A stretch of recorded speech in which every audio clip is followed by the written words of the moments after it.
O Senhor esteja convosco. Ele está no meio de nós. Proclamação do Evangelho de Jesus Cristo, segundo João. Glória a vós, Senhor. O último dia da festa, o dia mais solene, Jesus, em pé, proclamou em voz alta: Se alguém tem sede, venha a mim e beba. Aquele que crê em mim, conforme diz a Escritura, rios de água viva jorrarão do seu interior. Jesus falava do Espírito, que deviam receber os que tivessem fé nele, pois ainda não tinha sido dado o Espírito, porque Jesus ainda não tinha sido glorificado. Palavra da salvação. Glória a vós, Senhor. Aleluia, aleluia, aleluia, aleluia, aleluia, aleluia, aleluia, aleluia.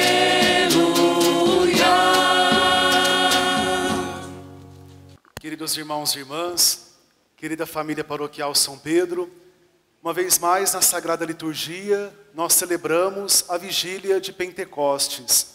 Trata-se, como bem já sabemos, do cumprimento da promessa do Senhor, que disse que enviaria o seu Espírito Santo a todos aqueles que crerem no seu santo nome. Na verdade, o Pentecostes era uma das grandes festas do judaísmo. Muitos israelitas iam nesses dias em peregrinação a Jerusalém para adorar a Deus no templo. A origem da festa remontava a uma antiga celebração em que se davam graças a Deus pela safra do ano, nas vésperas de ser colhida.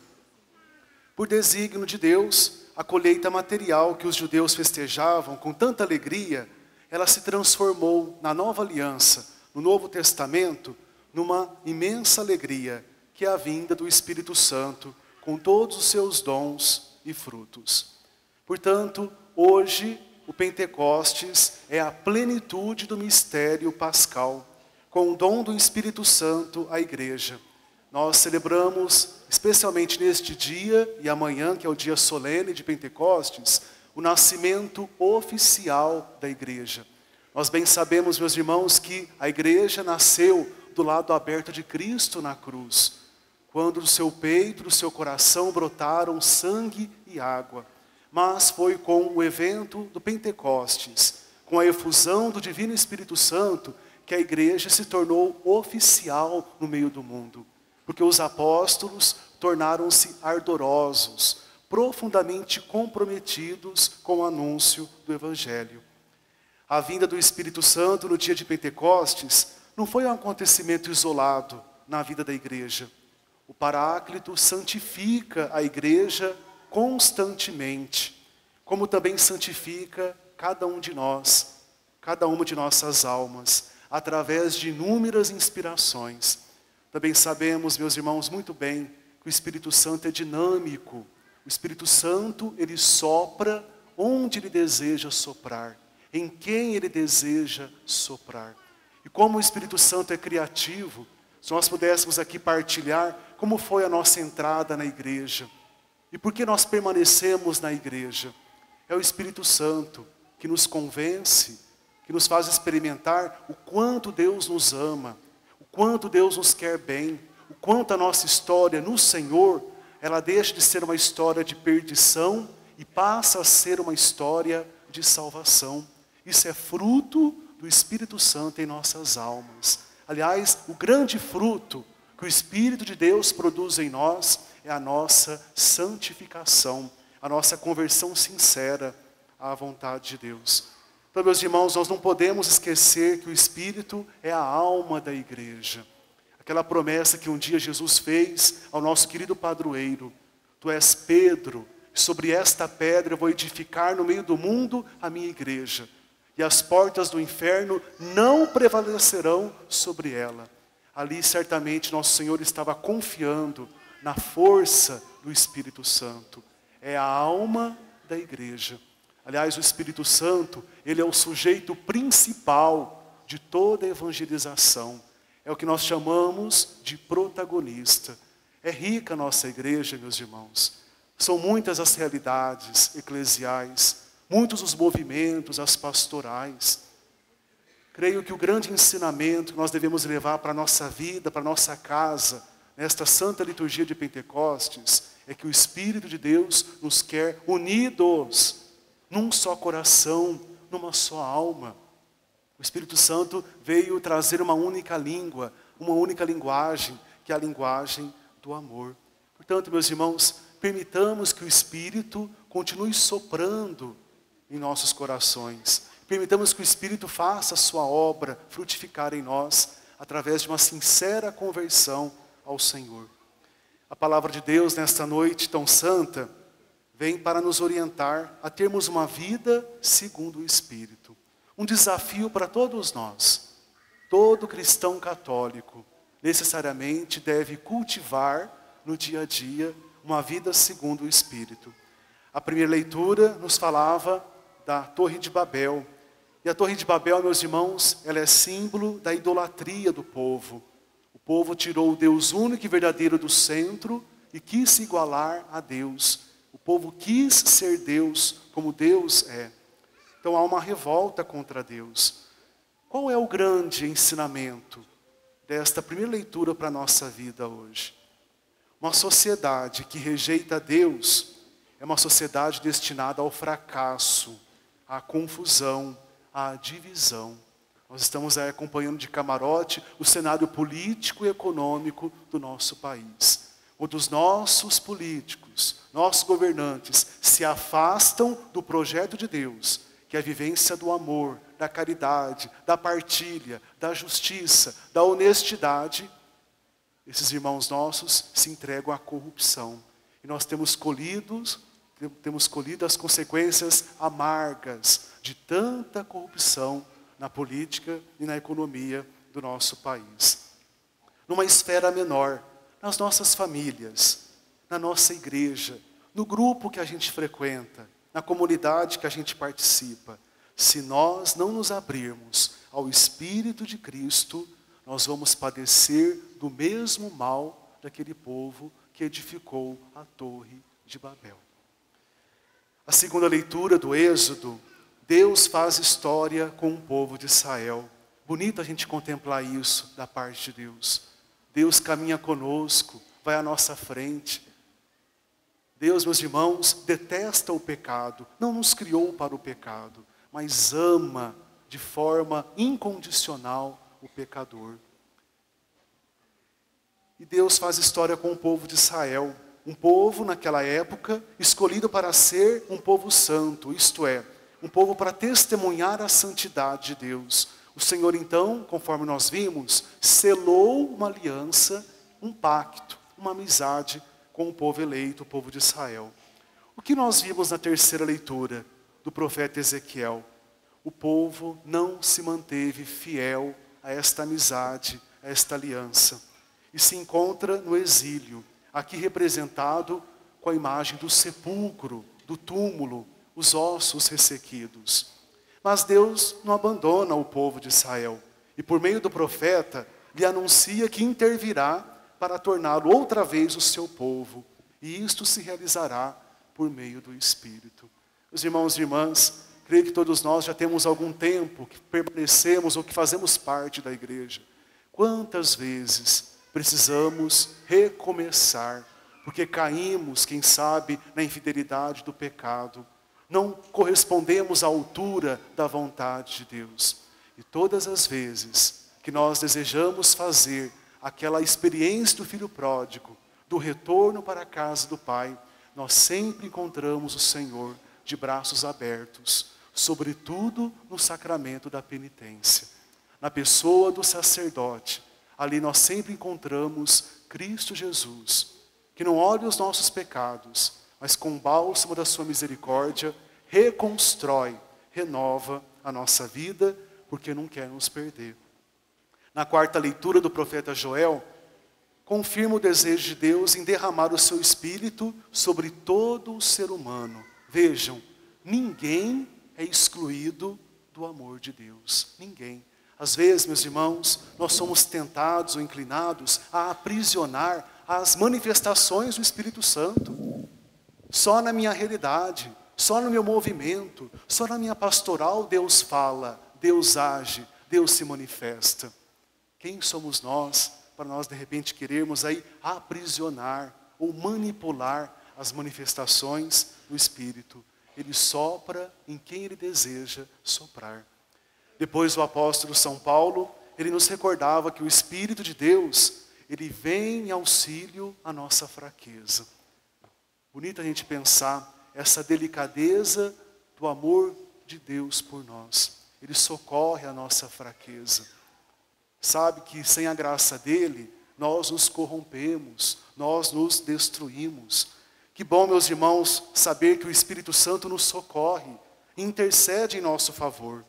Portanto, nós não precisamos ter medo de nada, pois Deus está sempre conosco. E no Santo Evangelho, nos revela uma preciosidade.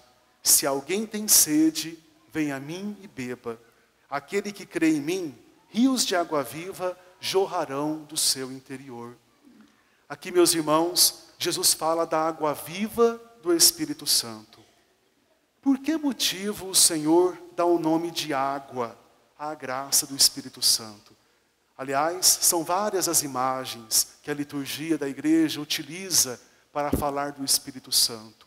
Ele é sopro, ele é vento, ele é fogo. O Espírito Santo também é água. São Cirilo de Jerusalém, ele vai afirmar que tudo tem necessidade de água. A água sustenta as ervas e os animais. A água das chuvas cai dos céus. Embora caia sempre do mesmo modo e na mesma forma, produz efeitos variados. Com o Espírito Santo acontece o mesmo. Sendo único, com uma única maneira de ser, indivisível, ele distribui a graça a cada um conforme lhe apraz. E também a água é vital para a manutenção da nossa vida, não é verdade? Do nosso organismo. Então, a água do Espírito Santo é a única capaz de satisfazer aquela sede mais profunda que existe em nossa alma. Sede de Deus, sede de felicidade, sede de plenitude. Meus irmãos e irmãs, bebamos sempre desta água que é o Espírito Santo de Deus. No dia de Pentecostes, os apóstolos foram robustecidos na sua missão de anunciarem a boa nova a todos os povos. Todos os cristãos têm desde então a missão de anunciar, de cantar as maravilhas que Deus fez no seu Filho e em todos aqueles que creem nele. Nós somos agora o novo povo de Deus, um povo santo, para publicar as maravilhas daquele que nos tirou das trevas para a sua luz admirável. Ao compreendermos a grandeza de nossa missão, compreendemos também que ela depende de nossa correspondência às moções do Espírito. Sim, meus irmãos, o Espírito Santo é derramado, mas ele precisa ser acolhido. Como anda a nossa resposta, a nossa correspondência às manifestações do Espírito Santo? Fato é que tantas vezes Deus, na sua generosidade, derrama os seus dons, os frutos do seu Espírito Santo, os carismas. Mas infelizmente, nem sempre nós temos coração aberto, disposição interior, força de vontade para acolher os dons e os frutos do Espírito na nossa vida. E sentimos-nos necessitados de pedir-lhe frequentemente que lave o que está manchado, que regue aquilo que está seco, que cure aquilo que está doente, que aqueça aquilo que está frio, que endireita aquilo que está torto. Porque sabemos bem que no nosso interior existem ainda muitas manchas e partes que não que não dão todo o fruto que deveriam, porque estão secas. E partes doentes, e tibieza, e também pequenos desvios que é necessário endireitar. Não se pode conceber vida cristã e nem a igreja sem a presença e a ação do Espírito Santo. Quem diz ser cristão, ou quem diz fazer parte da igreja de Cristo, mas não tem consigo o Espírito de Deus, está mentindo. É praticamente impossível ser cristão e membro deste corpo místico de Cristo, que é a sua igreja no meio do mundo, sem ter o Espírito Santo consigo. Então, meus irmãos e irmãs, o Espírito Santo nos conduz à vida de oração. E aqui, meus irmãos, eu destaco o seguinte: como é importante nós criarmos um convívio, uma intimidade com o Espírito Santo. Ele está em nossa alma, desde o dia que nós fomos batizados. Esse Espírito Santo, ele foi confirmado no dia da nossa crisma. Esse Espírito Santo, meus irmãos, se faz presente quando nós recebemos a Sagrada Comunhão. Esse Espírito Santo está presente nos sacramentos todos que nós celebramos na igreja. E todos os dias penso que nós invocamos o Espírito Santo. Então ele está dentro de nós. Então é preciso que nós cultivemos esta intimidade com o Espírito Santo. Sim, um diálogo, uma conversa. Assim como nós temos pessoas com as quais temos mais afinidades, e como é gostoso, como nós nos deleitamos de estar ao lado daquelas pessoas que nós amamos. A elas nós escancaramos o coração, não é verdade? A elas nós tiramos a nossa máscara. Somos aquilo que somos, porque sabemos que aquele irmão ou aquela irmã, que é um amigo, que é uma amiga, vai nos compreender. Se necessário for, vai até nos puxar a orelha, mas acima de tudo, vai nos amar. Meus irmãos e irmãs, é isso que o Espírito Santo de Deus quer ser de todos nós, o nosso aliado, o nosso amigo. Vamos pensar o seguinte: o mesmo Espírito que fecundou o ventre e o coração de Maria Santíssima, o mesmo Espírito que se fez presente no batismo de Jesus, nas águas do Rio Jordão, o mesmo Espírito que ressuscitou Jesus da morte, o mesmo Espírito que foi derramado lá no cenáculo em Jerusalém, há tantos séculos atrás, é o mesmo Espírito que hoje se faz presente na nossa igreja, na nossa assembleia, no nosso coração. Então, meus irmãos, cultivemos este bom trato, este bom convívio com o Espírito Santo. Ele quer nos santificar, quer nos arrancar do pecado, quer nos dar vida nova. A chama do Espírito Santo transformou totalmente os apóstolos. Que essa mesma chama ilumine e aqueça a nossa vida no caminho da unidade, do bem e da verdade.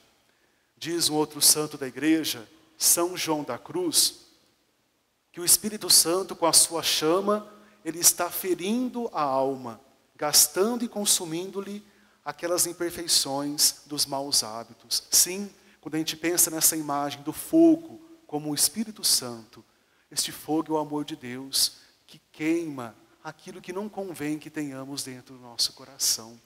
Sim, meus irmãos, não subestimemos a força, o ardor, o fogo abrasador que é o Espírito Santo em nossa alma. Ele queima, ele destrói tudo aquilo que não é santo, que não é de Deus, que persiste ainda dentro de nós.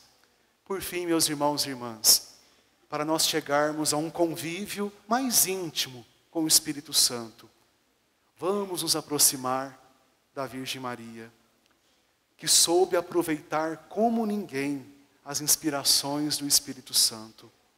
Há aquela passagem dos Atos dos Apóstolos que diz assim: perseveravam unânimes na oração, com algumas mulheres e com Maria, a mãe de Jesus. Ela que foi tão dócil, tão aberta ao Espírito Santo, certamente vai nos ajudar a ter a mesma disposição para acolher este doce hóspede de nossa alma. Então nós rezamos assim: ó Maria, Mãe da Igreja, rogai por nós. Ó Maria, Mãe da Igreja,